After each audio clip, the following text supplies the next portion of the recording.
यदायुः ॐ द्योः शान्तिरन्तरिक्षपुत्री अर्धं परशुराम पूजन कर्म एवं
तटे हिमालये तु केदार तुष्मेयन्त शिवालये एतानि ज्योतिर्लिङ्गानि सायं प्रातः पठन् नरः।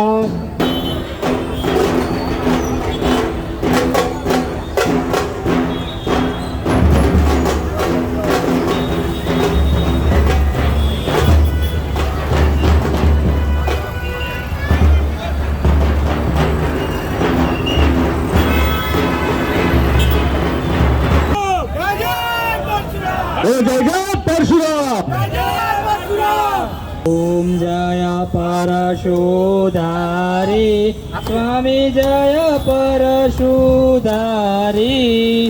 सुर नर मुनि जन सेवत सुर नर मुनि जन सेवत श्रीपति अवतारी ओम जय परशुधारी जमदग्नि सुत नरसि मारेणुका जाया स्वामी मारेणुका जाया मार्तंड भृगु वंशज मार्तंड भृगु वंशज त्रिभुवन यश छाया ओम जय परशुधारी कांदे सूत्र जनेऊ गलरुद्राक्षमाला स्वामी गलरुद्राक्षमाला चरण खड़ाऊ शोभे चरण खड़ाऊ शोभे तिलक त्रिपुंड बाला ओम जय परशुधारी ताम्र श्याम धन केशा शीश जटा बांधी स्वामी शीश जटा बांधी सुजन हेतु ऋतु मधुमाया सुजन हेतु ऋतु मधुमाया दुष्ट दलनांदी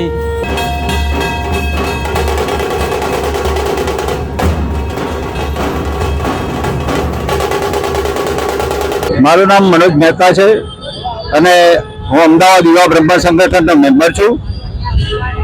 આજે પરશુરામ દાદાની 151મી આરતી વ્યાસવાડી નવા વાડજ અમદાવાદ ખાતે યોજવામાં આવી. આ પહેલા પણ સતત આરતી, પૂજા, અર્ચન જે પણ કાર્યક્રમો થાય, પરશુરામ જન્મોત્સવ, એ બધા કાર્યક્રમો સંગઠન કરતું આવ્યું છે.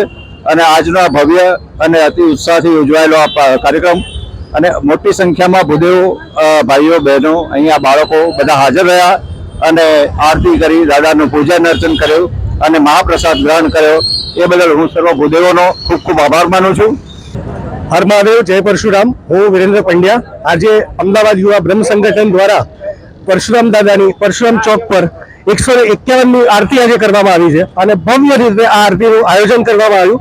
આખી કમિટી, આખા મેમ્બરો અને સૌથી મોટી વસ્તુ કે અમદાવાદના દરેક અલગ અલગ વિસ્તારના બ્રાહ્મણો આજે ભેગા થઈને જે સરસ મજાની આરતી આજે કરી છે અને એનું આજ સુધી જોવા ના મળ્યું છે એવું પણ આજે અહીંયા સર્જાયું છે.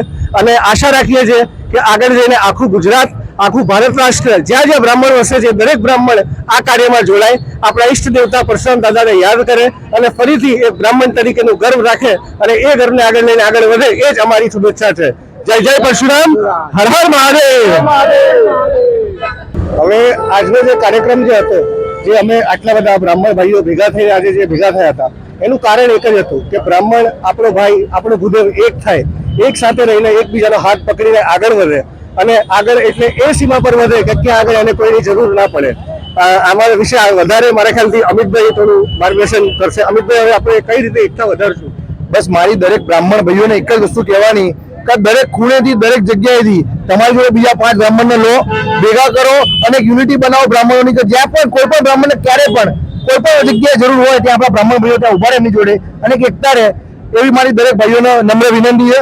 અને જરૂરથી દર રવિવારે સમય મળે તો અહીંયાથી જરૂરથી આવો અને આપણે દાદાની આરતી જોડે કરીએ, એવી મારી બધાના નમ્ર વિનંતી. સાથે સાથે અમારી સાથે નયનભાઈ જોશી બી છે, જે અમારા અમદાવાદ યુવા બ્રહ્મ સંગઠનના બહુ ઇમ્પોર્ટન્ટ અને એવા સભ્ય છે અને બહુ વર્ષોથી આમાં સક્રિય છે.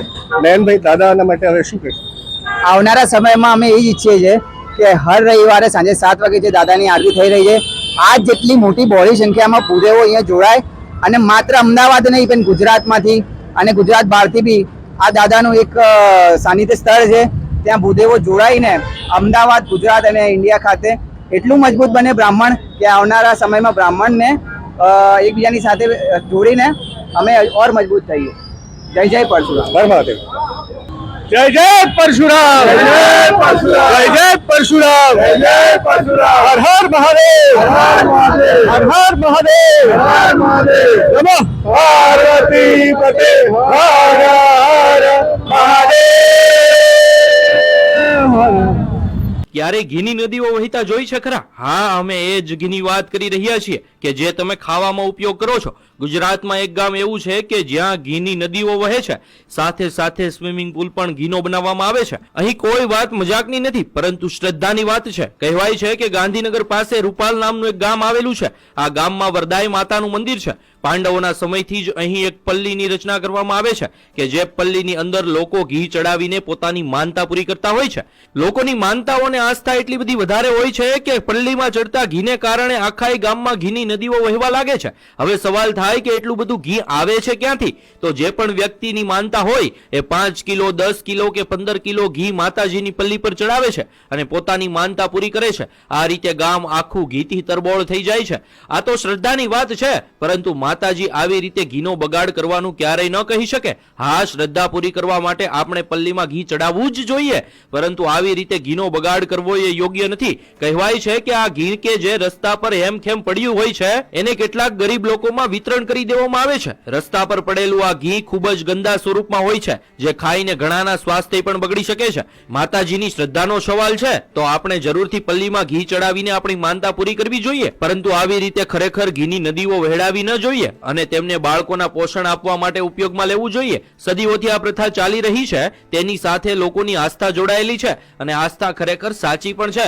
પણ ભગવાન જ કહીને ગયા છે અને આપણા શાસ્ત્રોમાં પણ લખ્યું છે કે અન્નનો બગાડ ક્યારેય કરવો ના જોઈએ. જોઈએ એ ખરેખર ભગવાન જ છે. અહીં ઘીનો બગાડ આપણે ચોખ્ખો જોઈ શકીએ છીએ. તો ખરેખર આ બાબતથી આપણે થોડુંક જાગૃત થવું જોઈએ. ગુજરાતમાં આજે પણ 10%થી પણ વધારે લોકો કુપોષિત છે અને કુપોષિત બાળકોનો જન્મ પણ થયા રાખે છે.